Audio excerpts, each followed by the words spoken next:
Okay, what's up, everyone? Welcome to this December developer community call of MetaMask. We're super excited to be here. I'm here with Sushmita. You want to quickly introduce yourself, or I think we're doing the intro, but yeah, you're getting famous, Sushmita.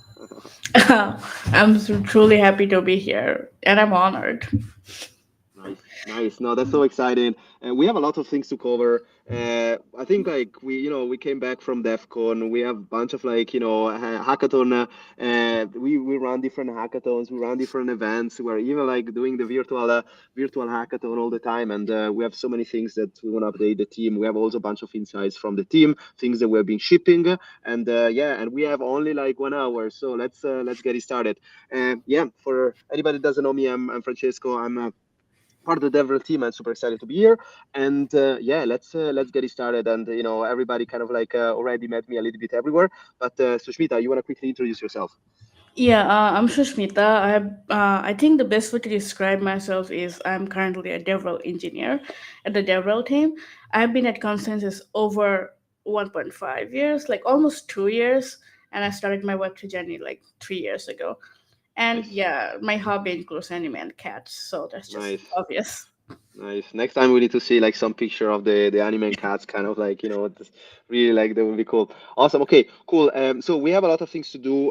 So let's quickly like run through the agenda a little bit. So we will start with a quick intro, also like a quick recap around like iPhone specifically, and then we have a bunch of like guests and kind of like internal MetaMask folks that want to kind of like show you guys and what we've been shipping during the past time. So Christian will kind of touch on the Starknet for dApps that will actually super be interesting. Then we have one of the winner team of Edge City Hackathon, who is up. I really love the title since the start. So for any context, like so, Edge Lana was this hackathon that happened before DEF CON was this long 1 month like pop-up city, and part of that was also this hackathon that we were there, where we were active with the delegation toolkit bounty, and yeah, and for anybody who doesn't know the Relation Toolkit, like we did a couple of presentation in the previous like developer community calls, and you will see a bunch of like things from like theory and implementation, and always like feel free to reach out. We are writing right now different tutorials, different like repos that people can just fork it and take it from there. And then who else? You want to quickly like go through Sushmita or let me know. Currently, I don't have anything else to add to the agenda, but let's get Nice, nice. started. Sounds good. Sounds good. Yeah, let's get started. And then obviously we have the big Daniel Lynch. He will speak a little bit about our US pilot expansion on the MetaMask card, and then also like on the Snap side we have Richard running us through the Cardano wallet Snap, and that's actually super exciting. I think a bunch of more people are using like the non-EVM compatible snaps, and there is a bunch of like good things that we want to update. Okay, so let's get it started. And so quick like context about this developer community calls that we're running with MetaMask, right? So the goal really here is to show people, not kind of like telling whatever we're building. We want to kind of like bring and highlight great ecosystem partners, bringing who are really the responsible for shipping like internal updates, and also really present to everyone, right? And I think the big part also like of this MetaMask dev committee calls is bringing like also in those calls like hackathon winners or people that are really like distinguish themselves building during that the past months, right? And I think we have a lot of like backlog in terms of kind of like programming, but we really care about giving like a place where developers and builders in a space can actually show what they're building in front of everyone, right? So it's not just an aerial activity, but it's also like showing to the world, to all the MetaMask ecosystem, because all these calls are also being amplified through all our channels. And then, cadence, trying to get those calls every month so that people can expect like different updates from ourselves, but also from all the community, right? And also like updating like what is happening next, what happens before, and different like things around how we engage with the developer community today and with all the users and partners and ecosystem like community. Okay, sounds good. Quickly, like run through like like DefCon, let's say your recap, right? We did different things. We want to highlight two things.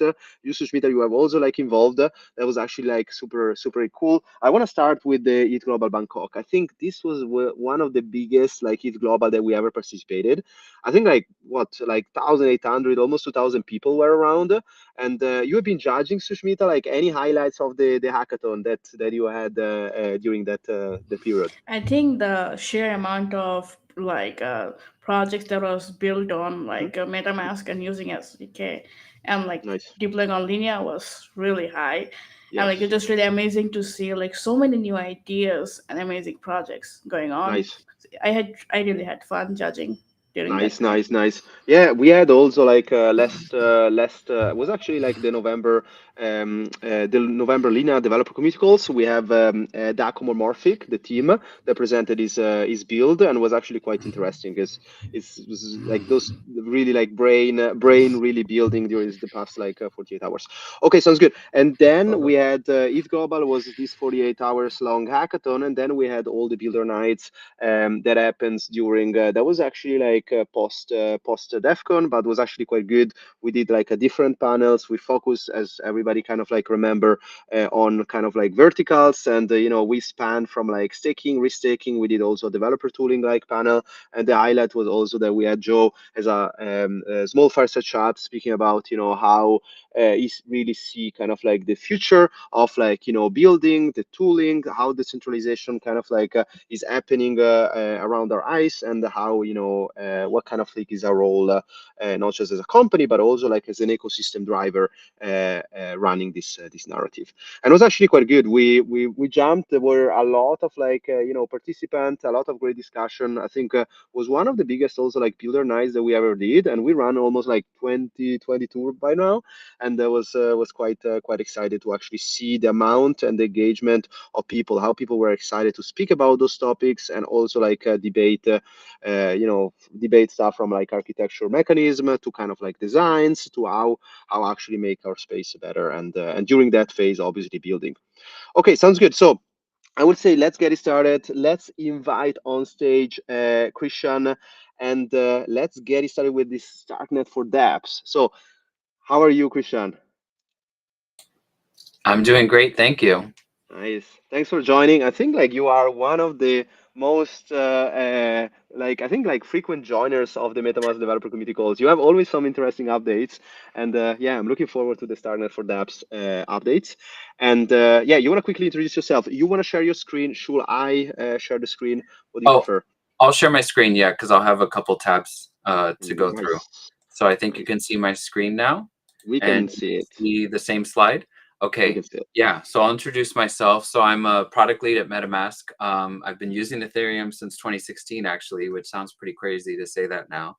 I love to build snaps, and I'll tell you more about what those are. I also sometimes explore Bitcoin and Solana too. I'm not, afraid to admit that. So yeah, I think I'll dive in. I want to have a lot to cover in the next like 10 minutes. So yeah, I'm going to introduce this new opportunity for Starknet dApps to be able to connect to MetaMask. For those of you who don't know, Starknet is an Ethereum layer 2 network, but it's different from other Ethereum networks. It's not EVM compatible. So I know you might be wondering what that means, but essentially it has a different smart contract language and a different address format from EVM chains like Linea and Base, for example. So until recently, it was not possible to use Starknet with MetaMask until we built a Starknet Snap.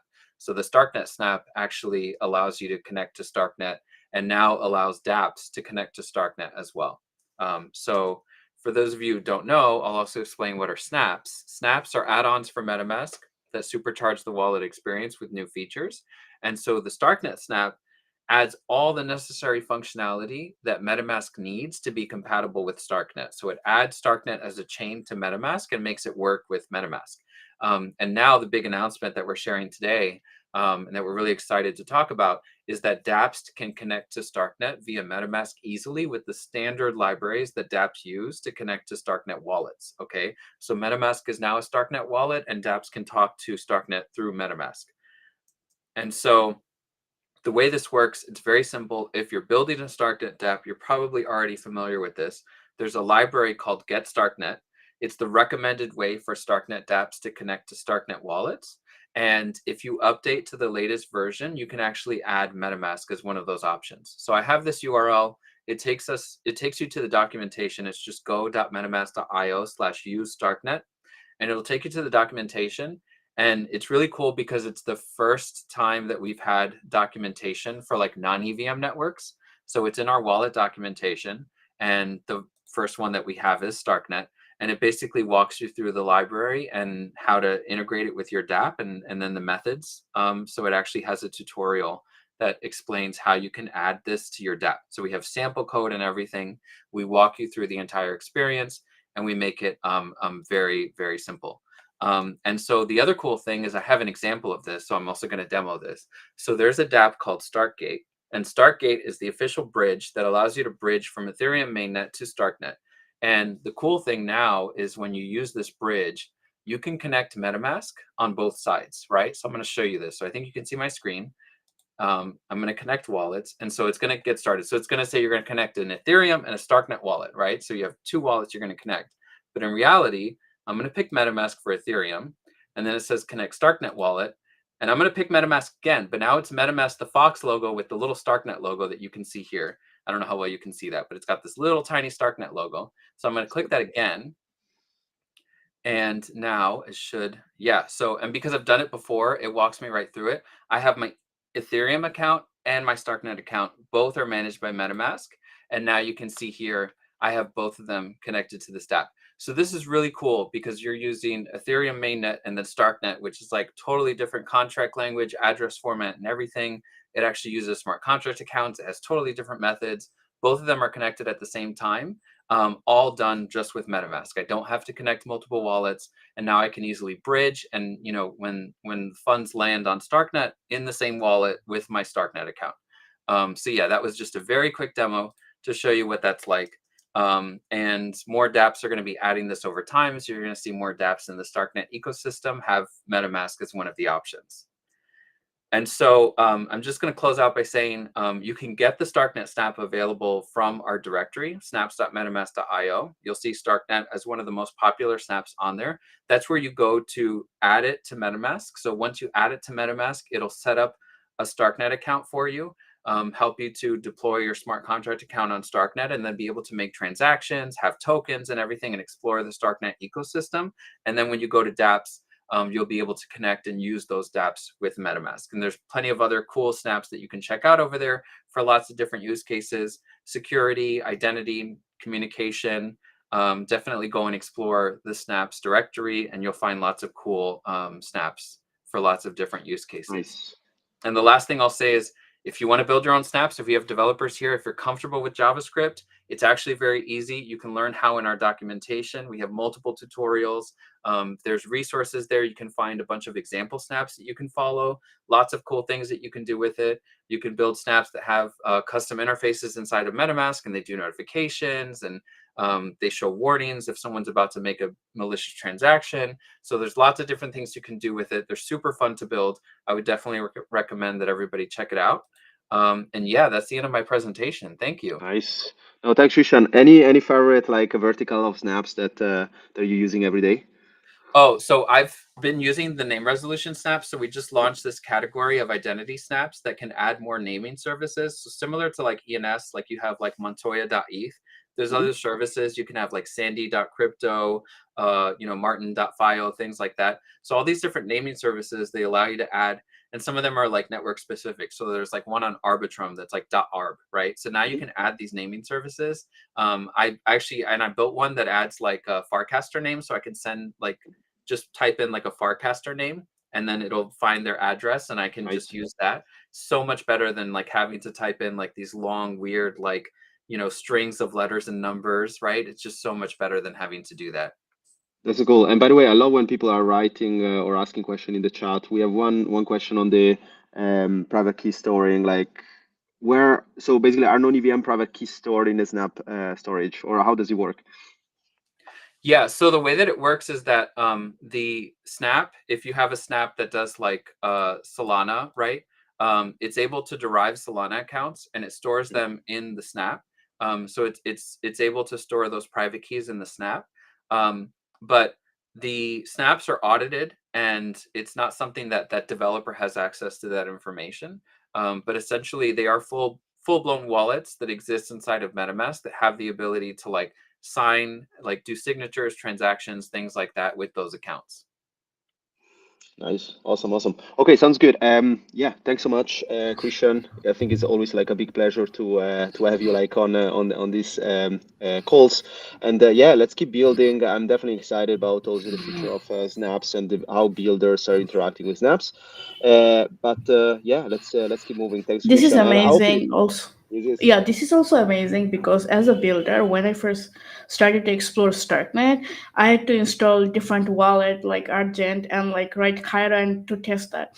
Now I can just have the snap and just do it all on MetaMask. So this yeah, is that's really truly cool. amazing. Yeah, it's really Yeah, cool. I think that's like bridging non-EVM compatibility plus like this multi-chain approach is definitely give more instrument also like to users to kind of like you interact with their life on chain. yep. Um, awesome, awesome, Yeah. awesome. Okay, cool, awesome. Thank Thanks, you. Rishan. I will not talk you. I will also like mention what's happening. So our next speaker will be Jamil. We're inviting him for on stage. Let me untoggle Christian. How is going, Jamil? I hope I pronounce it correctly, by the way. Yeah, it's J Mill. Hey, what's up, y'all? Nice, nice, nice. It's a big pleasure to have you here. Like, love the what you guys feel during Chlana. So, do you want to share your screen and please introduce yourself? We have also like your calling around. I don't know if she want to join Lucy, but you can let me know. Yeah, sure. Yeah, so just a quick intro. So yeah, I'm J Mill.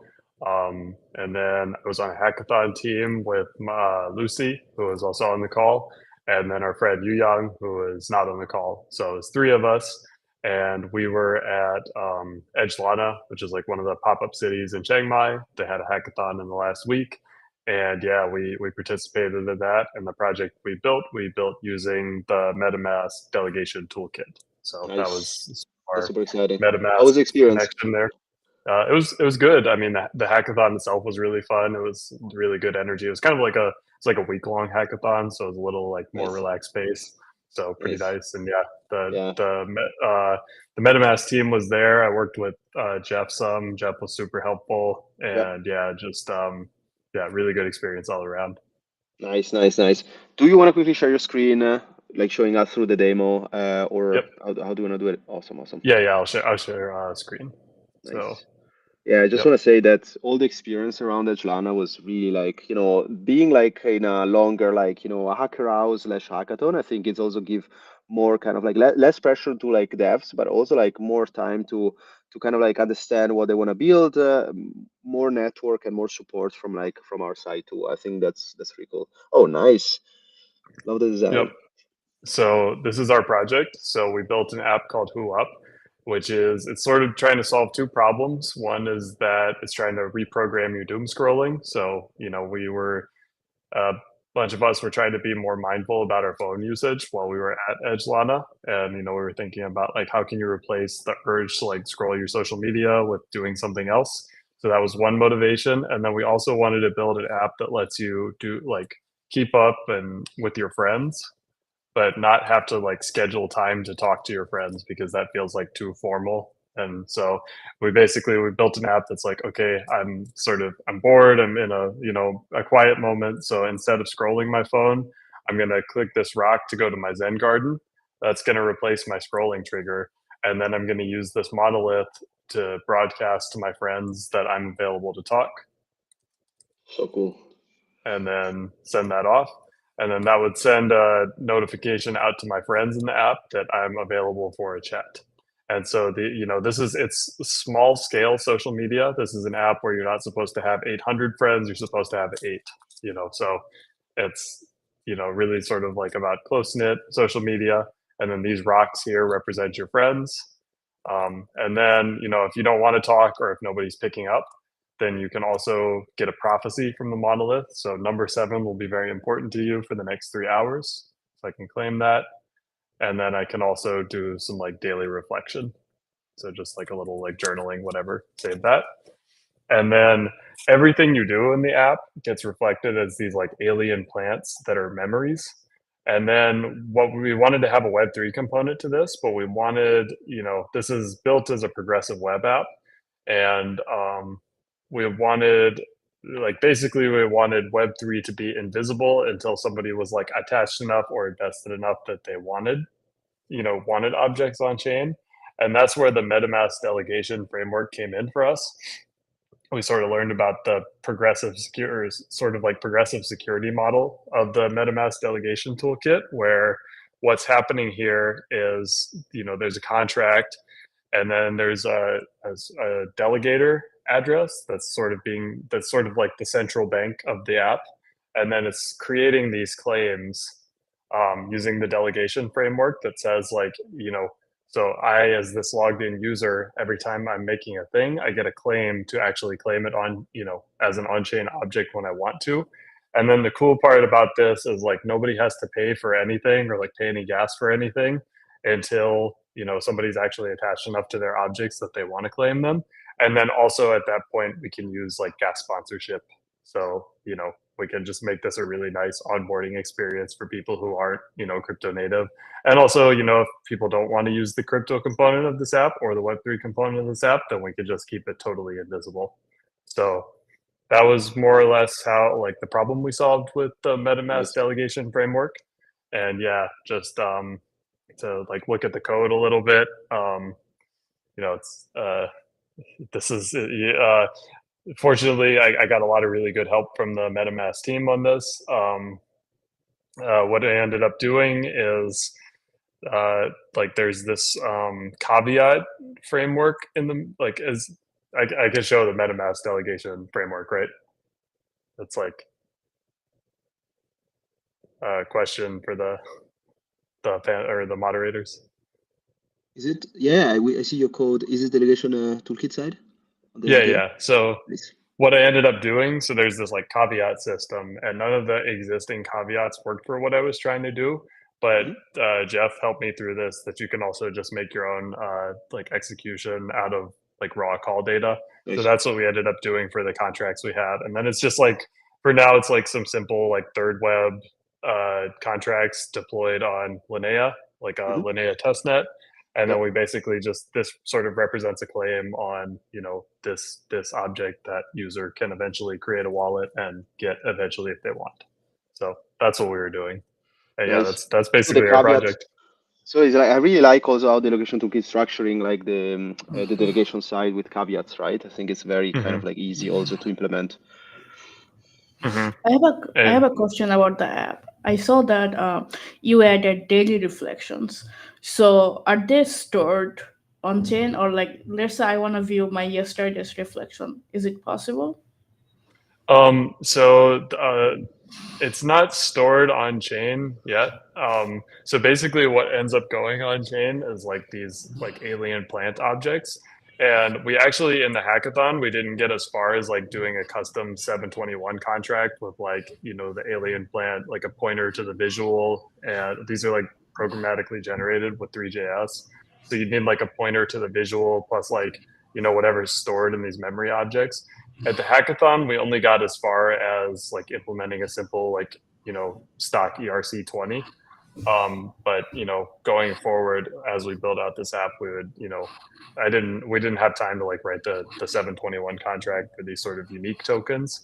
But going forward, we would use the delegation framework on top of the 721 contract instead of like sort of a dummy ERC20 contract.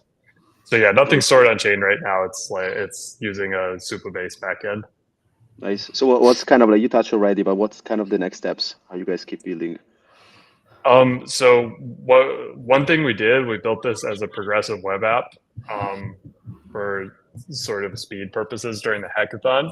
But if we continue this project, one thing we're probably going to do is start over building it as a native app, maybe using React Native or something like that, because a lot of the functionality we wanted, like push notifications and video calling and these sort of beyond the hackathon features are like a little more difficult with PWA. So we figure people using this would be invested enough to install an app. So that would be one thing we do. And then, yeah, just like generally cleaning up the storage code and then writing this sort of custom 721 contract to represent these generative 3D objects. Nice, nice. And what is kind of like the recommendation? And this is like my last question, like recommendation to kind of like new developers coming and kind of like, use the delegation toolkit to build like Hmm. other like delegation use case, like any kind of like lesson learned out there that you say, because normally people have what, 48 hours to hack. I think at Hmm. Jelana, the cool thing is that we had more time, so more support. But Hmm. any lesson learned there you want to share to kind of other fellow developers? Yeah, I would just like, it took me a minute to understand the delegation toolkit. And like, I guess I always have like a problem with like delegator delegation language. It's just like not sure to me like who's doing what. Yes. But how I kind of wrapped my head around it was that like I would reach for the delegation toolkit if I were trying to like if you want to claim on like a future claim on something, or you want someone to be able to do something on behalf of someone else. Yeah. So future claim on something is this sort of like invisible progressive onboarding for us Yeah. in this app. But then we also like, the Propel team was sort of the MetaMask Propel team was debuting that app at Edgelana Yeah. also. And that had a cool feature of like, you could, say somebody wanted to like boost an event, but, wasn't crypto native, didn't hold USDC on the required Yeah. chain, whatever, that Yeah. somebody else could create a claim, sponsor them, and that used the MetaMask delegation toolkit also. So it's like acting on behalf of someone else or doing this kind of like progressive onboarding, like you can Yeah. claim it when you want to type of thing. It's like that's what I would reach for a MetaMask delegation. Nice, nice. That's super cool. Awesome, awesome. Yeah, there is a lot of like works to do. I think I was excited also like, to see all the kind of like the energy around like delegation toolkit. Like when Dan did the workshop on delegation toolkit, like was really cool. Also like to see like the amount of use case that you can actually build with the caveats. Like not just from building your own smart accounts, but also like use case around social fi DeFi loans, like even credit scoring or even like light wallets use case, right? Building kind of a delegation or guardian recovery with delegating like accounts. That's actually super cool. Oh, Hmm. awesome. Jamil, thank you so much. Thank you so much For also like sure. Lucy on the background. And yeah, I'm looking forward. I don't know if you guys will join like in Denver or something like that, but we will start, and that's something that we will announce soon, but we will start also something called MetaMask Dev Cook-Off is basically like monthly virtual hackathon. And Delegation Toolkit will also be part of kind of like the game. We want to really like push like everything around like MetaMask SDK, so adapter and multi-chain API and Delegation Toolkit. So like if you think about also other like use case or even extension of what you're building right now, like on top of like the and extending with caveats. I think that's an amazing way to build further this. Thank you so Cool. much. Awesome. For sure. Looking Thank forward you. to next. Awesome. Thanks, Jamil. Thanks, Lucy. See you guys later. Okay, okay, cool. So let's continue. Are you excited? How is Sushmita going? Are you learning? I'm learning tons. Yeah, I'm Uh, learning a lot. Like I learned so much use case from the delegation toolkit and like the project that was showcasing. Yeah, So exciting. we had even like during East Global Bangkok, like one team that I think was doing access requested, right? Request accesses and denying accesses and revoking accesses using delegations toolkit and was deployed on Linea. Basically, you can actually like delegate the rights to revoke access to other like accounts, and it was actually super interesting because I think a lot of people never know that you can revoke access to dApps and all the time like you just continuing to connect and Yeah. that's also like a source of like so I always a recommendation that I'm having always to everyone is try always revoke access to dApps after you're kind of you're finishing. You can go also on setting on the extension, and there is so many ways to kind of like maintain or let's say increase like the security side on that.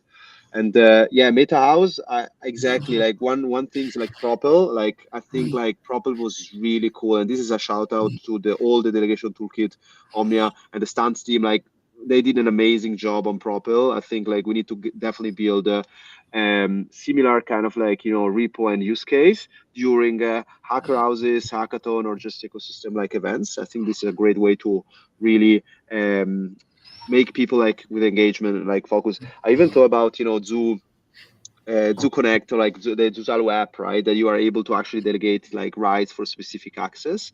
But the first time I got really fascinated about Delegation Toolkit was back in Brussels. That we had this called Red Balloon Challenge, and we literally like you had to basically discover all the red balloons while ECC was happening.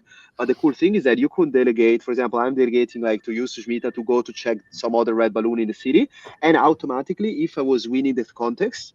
This is always caveat basically built in.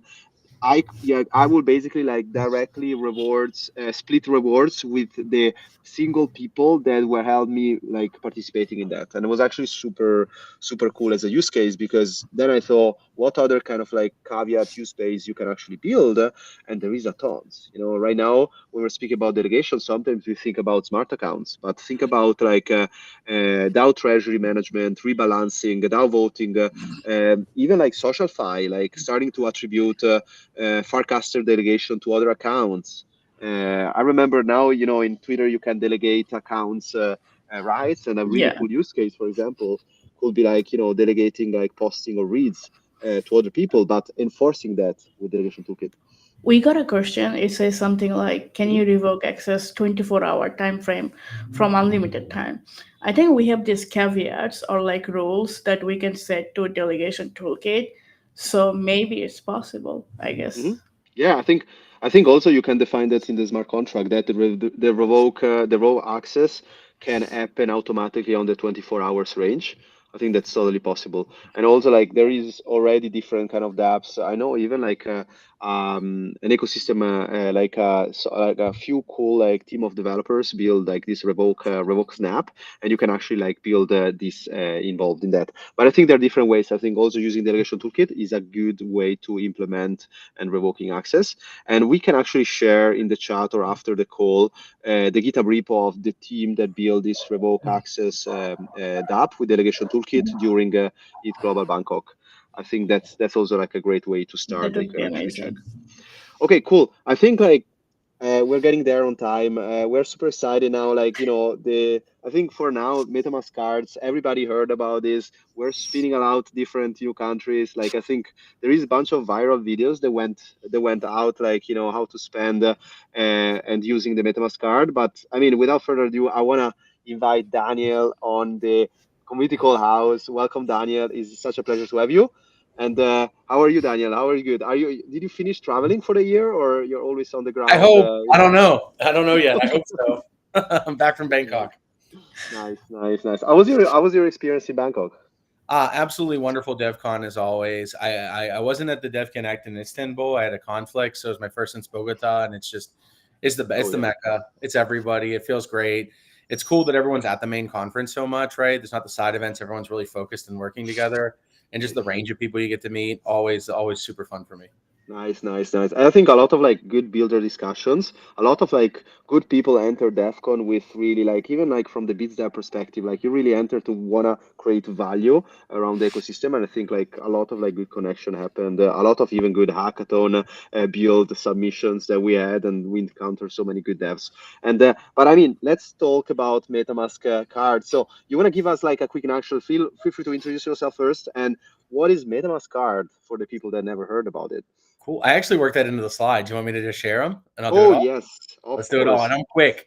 It looks like a lot of slides, but I'm from New York. I talk fast. So tell me if you can see my screen. Can everyone We see can it see now? your screen. Perfect. Excellent. Cool. So MetaMask card, where Web3 meets Web0, aka real life. I like to think of it like that. Everyone talks about Web2, but actually payments, lending, spending, saving, these things actually exist since Mesopotamia. So it's not just meeting Web2, it's meeting people in real life.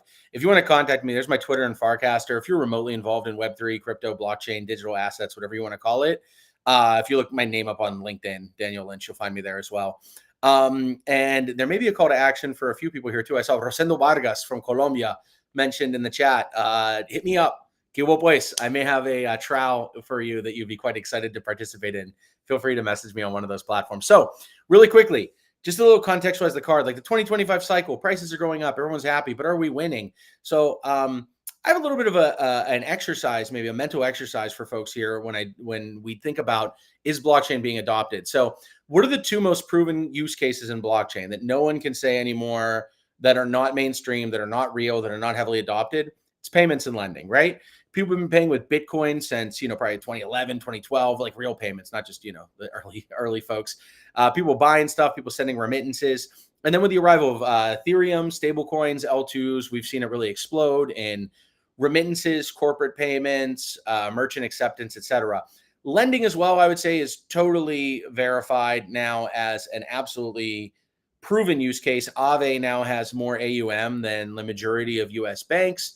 It's very easy to engage in lending in blockchain. So there may be some other use cases, real world asset tokenization, a few other things popping up, but payments and lending are indisputable, right? So the next question is, what are the two most fundamental financial applications since ancient Mesopotamia? You guessed it, it's payments and lending, right? Payments and lending have been around forever in every society. They're not just features of capitalism like you might think. They existed in Mesopotamia. That's feudalism. They exist in the colonial mercantilist period. They exist under social market socialism in Yugoslavia. They exist in the communist Soviet Union. They exist in mixed economies like we have today. As long as there's 4 or 5 humans, they're doing payments and lending. So why, I may ask, if we have L2s, if we have stable coins, if we have MPC, if we have all these building blocks that we need, why aren't 3 or 4 billion people doing payments and lending on the blockchain today? And I think it's because we made a little bit of a failure. Namely, every industry has like supply chain, distribution, and manufacturing, right? You manufacture a car, it goes through a supply chain that gets sold on a lot. They manufacture lipstick, it goes through a supply chain, and then it gets sold at a retail location.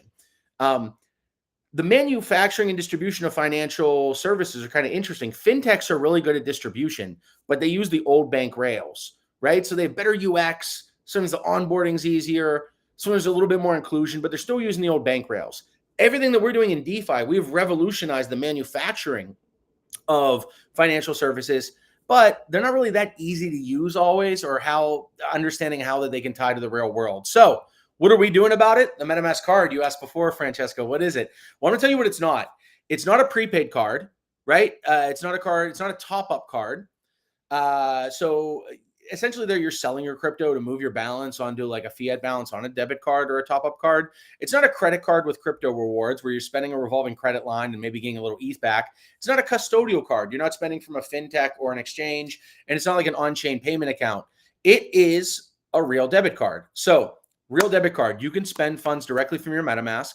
Critically, you cannot spend them. So I make this example. I've got 300 USDC on a Friday. I call Francesco. I go, hey, man, you want to go have some drinks?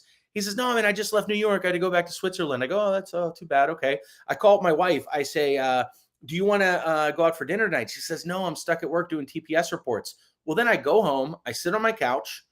I turn on Jerry Maguire, start watching a movie on Netflix. I open my phone, get my MetaMask open, and I can put that 300 USDC into Aave or Beefy or Mendy or Compound because it's completely fungible. So think of it like a debit account. You can spend or not spend your funds as you wish, right? And what this lets us do is essentially deconstruct personal banking so that people can create their own personal banking experience that they own. But what is personal banking, right? Saving, spending, lending, credit, and rewards. These are the components of the things you get out of your financial services. So saving, I need a place to save my money. Spending, I want to spend the money that I've saved. Lending, I want to get interest on my savings. Credit, I want to take out loans on my savings. And rewards, I want rewards for my spending, lending, or savings. So how can we build this better with DeFi? And this is a great point for all the devs on the call, thinking about how you can work with the card. Saving, obviously, we are going to work with all kinds of different types of stablecoin providers. We are going to enable the spending of different crypto assets. Today, it's USDC, USDT, and wrapped ETH. We will do probably 10 more soon. We will also allow for like the LP tokens you get when you deposit into a DeFi protocol. So hopefully you think about A tokens, C tokens, things like that. You will be able to get a yield-bearing token by lending into a DeFi protocol. And then you will continue to earn that yield until the moment that you spend it. So really, we want to have a wide variety of spendables that you can spend almost anything in your MetaMask. Or saving, rather. Spending, I want to spend anywhere that MasterCard's accepted. We've already worked that out. You go out with your card, you tap, you can pay directly out of your MetaMask. Now, lending and credit are interesting because they're two sides of the same token, right? an advanced user can do this today. I can go to Aave or Beefy. I can loan the money, the earning that I'm getting, I can spend with the card. But we want to build something a little bit better. And this is important for the devs. Think about this, that an EOA attached to a card is Sybil resistant. You can only have as many cards as you have passports, so no one's farming you. It's KYC'd, and it also has a spending history, so you can target it based on the amount of spending. Perhaps you want to offer someone like that preferential rewards for engaging in your platform. On the other token, the same applies to credit. It's a Sybil-resistant KYC account with a spending history, and this user probably deserves a better experience. So we want to work with DeFi protocols to work out ways that we can have like under-collateralized loans or automatic repayment of loans or on-chain credit history. So the last component would be rewards, and we think via partnerships with stables, foundations, different product teams, and the kind of traditional rewards you get in like cash back at different retailers, we can create a really informative rewards program. And this really is going to take collaboration with the community. If I want to have a Daniel Bank, a Francesco Bank, a Catalina Bank that has savings, spending, lending, credit, and rewards, we want to work with you together. So what's now? What's next? All right, this is what the card is, where we're going. I told you a little bit, but please don't spread this outside of this call. This is just for our MetaMask dev community. I just want to give you all, because you're such an essential part of our ecosystem and community, a little bit of a preview of what's next. So we've been live in the EU and UK since late August. So if you're there, please go try out the card. A little surprise to some people maybe that we've been live in Switzerland since September. We did not do any announcement about it. We just facilitated users in Switzerland who go to portfolio.metamask.io/card in Switzerland to have the chance to actually sign up for the card.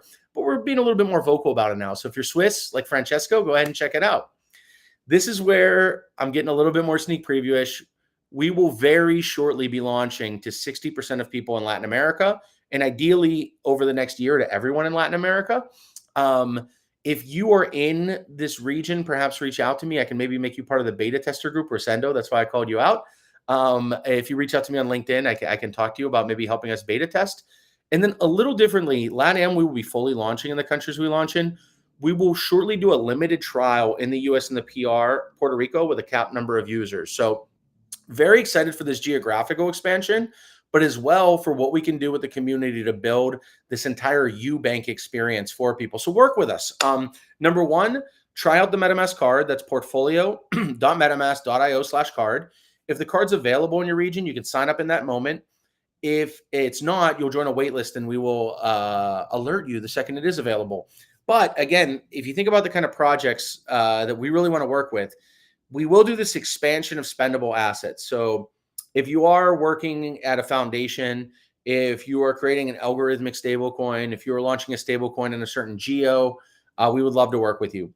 DeFi integration, super key. Credit and lending. We want to find ways to offer enhanced experiences to these users. Rewards. Of course, if you're working in a project and you want to find a way of distributing rewards to folks who are Sybil resistant, KYC'd, and you have some idea of their spend, love to work with you. And then one I didn't mention so much is identity management. We will probably be implementing shortly an idea of like an identity marketplace where folks who use the card because they've already KYC'd can opt into existing identity frameworks, be they for the more like bank-like traditional TradFi things. So, there's going to be this Mika thing where you have to have a crypto credential in order to send funds from your exchange to your self-custodial wallet. That could be one kind, but another kind could be the kind of like POH attestations we do when we want to participate in an initiative that doesn't want to be farmed, right? So identity can mean multiple things depending on where you're exerting that identity, but we definitely want to work with folks working in identity as well. So expansion of spendables, DeFi integrations, rewards, identity, and of course, please try it out. You can get a little bit of feedback to us. You can get an idea of ways to build around this. And with that, I just want to say thank you. Daniel, awesome. Like, I think in the 10 minutes you gave so much information. I actually want to ask you, I mean, you kind of like hyped me up on the LATAM side, but there are some people saying, okay, so rollout, like what are kind of like those emerging market? Are we ready to go in? But one thing that I always ask myself, is there like a way that if I can like refer some cool other like people, is there like some mechanism on the card side for me spending? Because today the process is what I'm basically like putting some like USDC on Linea, right? And then I can spend it, right? How is the process and how does it work? This kind of like spreading the words to my friends.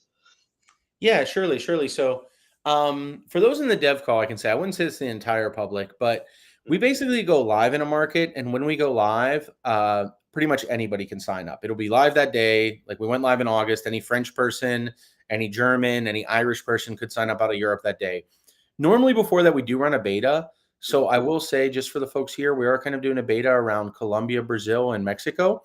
And if you're in one of those geos, and I gave you my details before to reach out. If you want to reach out on LinkedIn or Twitter, reach out to me because we would love your feedback. You can be like an early access user and try it out before our real launch. And US, I'll know soon. US is not a real launch. It's just a trial. So we'll be capped. It's not like the other countries going live, but it'll be a pretty decently high cap. So I think if they reach out to us, if they reach out to you, Francesca, you can direct them to me. I keep a sheet where we work with the team to help with these early beta access users. But on the other hand, we are working pretty aggressively to expand. I mean, first of all, we launched a real debit card, not a top up or a prepaid like others have. But although we just launched in August, we've already expanded. We're already expanding as of like say next month into more countries that some of the top up and prepaid cards have had for like 2 years. So it's very important to us that we cover every geo and we're working very diligently. It's not all in our hands. It's a real card. It has to have like an issuing bank. It works on chain because your funds sweep to like a treasury account, but the issuing bank has to pay out the fiat at the point of sale. And we do have to get those in every geo. So just know that we're working diligently so we can get it in the hands of everybody globally. Yeah. What is question from Clara? Like, are the cards virtual and physical? Normally, I'm using it, but what's the answer? The official one? So today, if you apply, the KYC is pretty easy. If you already have funds on Linea, you can delegate them to spend. You can get this all done in like 5 minutes. You're issued a virtual card. It looks pretty cool. Let me see if I can actually show it to you. For those of you in Europe, you may have seen it already. We have a cool virtual design that our awesome virtual team has done. Our awesome design team has done right there. We are ideating how to create a cool physical metal card now, and we should have more feedback on that about when we can launch that for next year. Nice. Okay, sounds good. Awesome. So thank you so much, Daniel. I think like we will follow up a bunch of information. I think you gave us a lot of like cool alphas, and I think also I'm definitely looking forward in the year like how spreading the word, how making like having people even spending together, even splitting bills, all these kind of things. I think are super use case that I'm definitely looking forward, and I'm excited also to see rollout in obviously like I'm a big fan of like Nubank and like Brazil in general, like, so I'm definitely like looking forward to that. But yeah, I'm the future is bright, let's say that. Awesome. Thank you so much, Daniel. Thank you all so much. Awesome. Okay, cool. I think we are almost like on time. Let's get things ongoing. So we will invite now Richard. So a big part of what Christian mentioned before was snaps, right? And I think one of the best part here is that we have a lot of like non-EVM Snap, and I think one of the most interesting like non-EVM Snap out there is actually the Cardano Snap. And Richard, welcome. And is with great pleasure. It's great to have you here. You want to quickly introduce yourself? Sure. Thank you for being there. So I'm Richard. I'm a software developer at NuFi, which is also a multi-crypto wallet, and I'm happy to introduce you to some new interoperability Snap. So nice. Yeah. So I guess I can share my screen. Please, yeah. Go for it. Okay. So here we go. Hope you see it. Let me know if you don't. If you don't, so yeah. So I was speaking about the Cardano wallet Snap. The Cardano wallet is basically the name of a Snap, and yeah. So you can find the Snap, of course, in the MetaMask Snap store, and it's one from the interoperability category. So until now, it wasn't possible for MetaMask users to also use their wallet for Cardano, which basically changed with the creation of the Snap, and it might be interesting for you if you saw the latest movements in price, especially these days. So, but how you actually use it? Well, so you can use the MetaMask Cardano Wallet Snap alongside the NuFi wallet. And if you navigate to wallet.nu.fi as a new user, say, you would see this onboarding screen, and you have there a MetaMask button. If you click the button, what happens if you haven't really installed a Snap previously? A small MetaMask window pops, and you are basically asked to install it. And after a few clicks, you're done. You're basically in a NuFi wallet. You can Nice. do anything that you would expect for a wallet to do. You can receive or send your funds. You can manage your Cardano tokens, NFTs. You can stake your Cardano or swap or buy a new funds. Though That's when super it cool. comes to So Richard, quick thanks. question, because Yeah. we had before, sorry, Richard, we had a question to Christian. I will ask you the same question. Like, how is the private key are handled on the Cardano side, and on the Snap side? Where Yeah, those private keys are stored? thanks for the question. I will try to answer with this slide and also a bit later. I'm prepared. So let's say that user wants to send some funds to say another wallet or anywhere else or between accounts. So everything user manages within the NuFi interface, but when it comes to actual signing, the MetaMask window again appears, and that's because all the private keys or all your keys are managed by the Snap.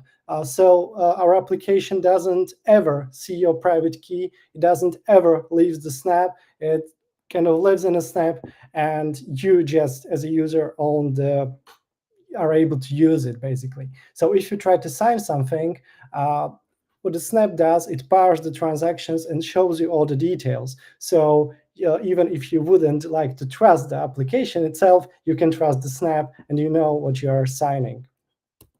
Now, when it comes to dApps, you can also use the Snap for a Cardano dApp. So I have there one of the dApps, it's called Wi-Fi. And when a user comes there and wants to connect with a MetaMask, well, the dApp shows there's some UI for it, but once the user clicks it, a so-called, we call it a NuFi widget, appears. You can see it in the bottom left corner. And now this is the case where you don't have the MetaMask Snap installed, the Cardano wallet. So say this is a new user, you wasn't even in the dashboard that you saw previously. You just come here, you want to use your MetaMask, you can install the Snap again with a few clicks, and you are basically in. And this is how it would look like for you if you already had some funds. So you see like a simplified wallet view. You can receive your funds, you can exchange them, sort of. You could also close or open this. And now say that the dApp wants to sign something. Yeah, you want to swap something, depends. So what happens first, we kind of showcase you some transaction details within this widget. But again, when it comes to signing, we never have your keys. So again, a MetaMask window is displayed with the details. The transaction is parsed within the MetaMask Snap, and you have to, in order to kind of really sign, you have to approve it in your MetaMask, or you can deny it. And basically, this widget was also integrated into quite some Cardano dApps, and we are looking forward to be integrated by more. So now back to your questions, Francesco. So what's the Cardano wallet Snap, and what are the responsibilities? Because we saw some application, we saw some dApps with some widget, and we saw this MetaMask kind of window popping up. And well, what the actual Snap does, it's kind of designed as a hardware wallet would be. So it has just three responsibilities. It's deriving your accounts, it's signing the transactions, and it's parsing the transactions. And of course, the private keys are never, ever leaving the MetaMask Snap. And if we wanted to see in a kind of bigger picture, so what we have is the application that we saw, which kind of integrates with the MetaMask Snap. We saw the widget, which also integrates with the MetaMask Snap. By the way, what's real nice is that you can just click this icon in the widget, and you are automatically like redirected to this wallet and automatically logged in.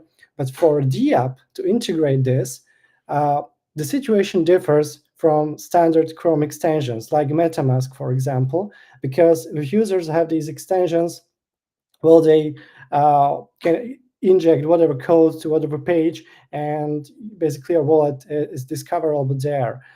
For us, the situation is a bit different, as we kind of use a web wallet for this. So we built a small dApp SDK, which the developers can integrate to their pages, and then it allows them to inject this widget. And once the widget is injected to their pages, the users can basically use the Snap. So basically, that's it. And I would also like to share some maybe challenges, maybe interested to some developers like that we faced during the implementation of the Snap.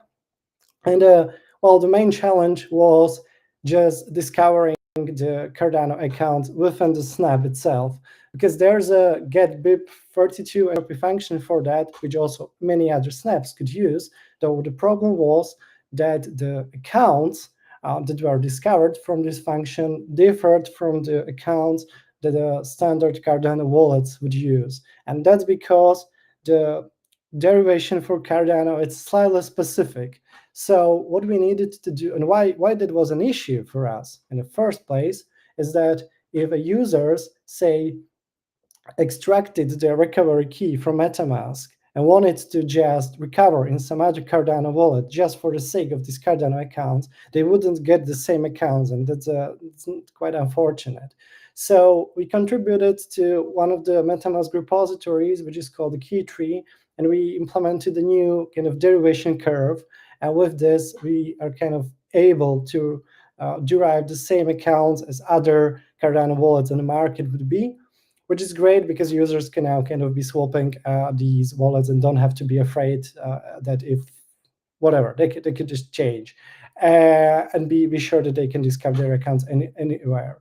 And yeah, of course, this blocked the development for quite some time for us, but it's kind of understandable because we needed to have some fairly sensitive and crypto-critical operations released and needed to wait for that. Though this is how what actually changed from developers' perspective. I want to avoid kind of showing you all the code and stuff because, well, this might be a bit too much, but this arrow showcases you like a new parameter which you can now add, which wasn't there before. And using this parameter, you can derive as a developer a same accounts for Cardano as some other wallets would do. Besides that, we only had, I would call, some challenges or decisions to make. And one was that how do we approach parsing tokens, not really the native ADA token, but other Cardano tokens within a Snap. And we opted for including a hard-coded token list within the Snap itself, within the code itself, and just updating it time to time. And this, of course, has a disadvantage in terms of maintenance, but on the other hand, it's way more secure because some external sources might get, say, hacked or whatever. And this is, again, more analogous to how a hardware wallet would approach it. So we opted for this approach. Another challenge that we faced from developers' perspective was how to design this SDK, because we needed to combine some protocol called ZIP30. It doesn't really matter what it's called, but basically the protocol that like a Chrome extension dApps on Cardano use in order to work with the dApps. But we also needed to add some unique methods, like for a visibility control, so users can kind of say expand or hide the widget and do some other things. And in the end, we kind of combined these two together, so we are somehow compatible with this protocol and also are allowing enriching the dApp experience with new methods which are specific to our widget. And finally, we also needed to somehow test this when developing it, because of course we do not really also have a dApp. So fortunately, we found some open sourced playground Cardano dApp for which we are really grateful. And maybe just some final thoughts on the development process for other developers if they're interested. We found the documentation, the MetaMask documentation, to be really solid. And time to time, we had some questions for which we needed answers, or we weren't sure about the usage of some tools. And we really got a great support from the team. So just an advice for any developer, like don't be afraid to reach the MetaMask team if you need some help. I guess they will really help you and in time. And maybe some other advice for some developers: if you are creating a similar kind of Snap, like interoperability Snap, first try prototyping the Snap itself. Like forget about the other ecosystem, because it may happen to you, as we had this issue, that maybe some derivation will differ, or maybe you want to run some library within the Snap itself, but this is the different environment than in the browser, and it may not work. So you just want to prototype that as fast as possible. Once it works for you, you're fine. You can polish it, you can put it on audit, you can develop the other ecosystem as you go. Just prototype first and prototype Snap explicitly. And of course, if you're like in this interoperability sections of Snap, if you design it as a hardware wallet and forget about anything else and implement it in these other apps, I guess you will be fine, and you will have easier time maintaining it, auditing it, and kind of thinking about Snap. And finally, if you want to give this a try, I highly advise you to take a look at the site called adventure.guest. Here you can try the MetaMask Snap, and you can also win some nice prizes. And it kind of runs until Christmas. So if you want to give this a try. And that's all from my side. And really, I'm grateful for you to giving me a chance to present this. And thank you guys. Thank you all. Oh, Richard, I really love the fact that you also deep dive also technically on the Snap side, on the Cardano side. I really like this. Like there is also like quite some people like we have the Inca speaking. This is impressive. Like also like it's very interesting to see like a good way to try Cardano. I think a lot of like people also will try it out. I think it's actually interesting. One question that I see from Nikash, does exchange support ETH ADA swaps? I mean, in theory, you can just have the Cardano Snap, the Cardano wallet, and you can run normally your swaps, right? So about swaps, I mean, you can currently what you could swap these in our app, but when you use the MetaMask Snap and you log in with MetaMask Snap, we have the exchange, but the wallet will only at the time being allow you to work with Cardano. So the other blockchains, as far as I know, aren't really available there, but you can still kind of swap these. If you wanted to kind of work both with Ethereum and ADA within a same wallet, and you could just use maybe NumFi, which has the support. But if you need more support, MetaMask might suit you better. But anyway, you could in the main app you could exchange it, but you wouldn't really have their ETH account. But if you exchange it to your MetaMask account, you could have both. Yeah, because 100%. Okay, sounds good. Any questions, Shushmita? I think it's super interesting. No, this Yeah. is really amazing, and I cannot wait to try it out. This was really nice. Thank you for Nice. presenting that. thanks a lot. Okay, good. Thank you so much, Richard. And please send us like also links that we can share also with the community later. I think a lot of people here has a question they want to see, even with the slides that you shared, like some of the links there, they're super useful. Mm-hmm. Okay, so See you guys. thanks, Richard. See you next. Okay, so let's get for so. I think was we run different things. I think we are really on time. We need to finish up, but I just want to say we will also host the next community call in January. We have a bunch of like content also in the backlog. Remember, if you building something cool around SDK, the Relation Toolkit, or just you wanna explore or like just come and present. We are trying to be accessible all the time, right? So DM us, like reach out a message to the Fox. We're always like be there trying to get people excited and really share what builders are building, right? As we mentioned also, like we're planning this like MetaMask Dev Cook-Off. This is really like a virtual monthly like hackathon that you can basically like build or even like extend the functionality of what you're already doing. And I think this is just a great way to involve and get the attention from the ecosystem to build more. We have also like some small like feedbacks. I think one important part is that you can just comment or send us in the chat what topics you want to speak more next. But also we try to change the format all the time, right?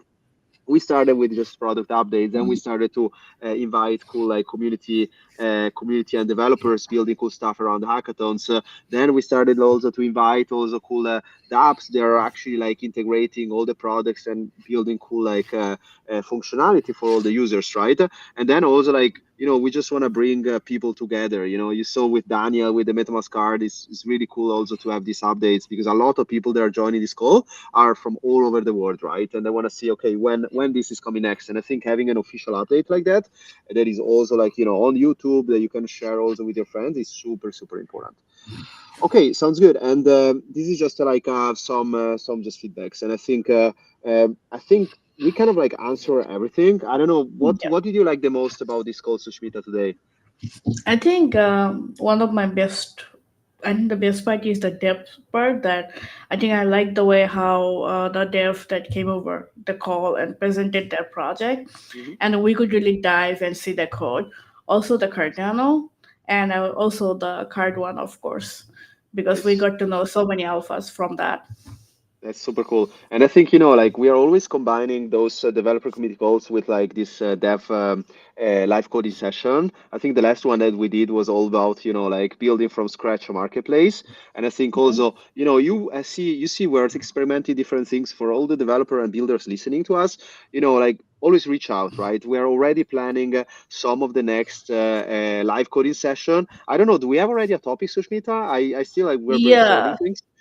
yeah, we already have a topic. I think on our next live coding session, we'll be let's see, let me give me a second. We'll be building like a decentralized voting tab on live. Nice, nice. I really like the live part because like demo gods are not always with you. And the last time I remember, like in the call, we were debugging live in front of everyone. It was Yeah. really it's a cool experience, right? And it's a good way also to get and follow people. Even in the call, there were some people following the tutorial that we shared, and it's a great way to do that. Okay, sounds good. Awesome. Thanks everyone. Thanks so much, Shrita. Thanks everybody that is behind all this call, from operation to like commenting and responding to all the questions. And our doors are always open. Respond and DM us, and we are always trying to bring some spicy content for the next call. And I think that's it. Like anything else to add, Sushmita, or we can call it day. There's nothing more to it. I would just say happy building. So yeah. Awesome, awesome. Yeah, I love that. Happy building. So happy building, everyone. I hope to see you guys get some rest. Holidays are coming, but we know that during holidays, at least for me, like last year, we'll keep like building because you can get some rest and stay really like focused on a table. But for everybody that is hitting, Indian like the India Blockchain Week or just I think there is also the Tapai Blockchain Week. Make sure you're keep building, you're networking, and I see you guys. Well, next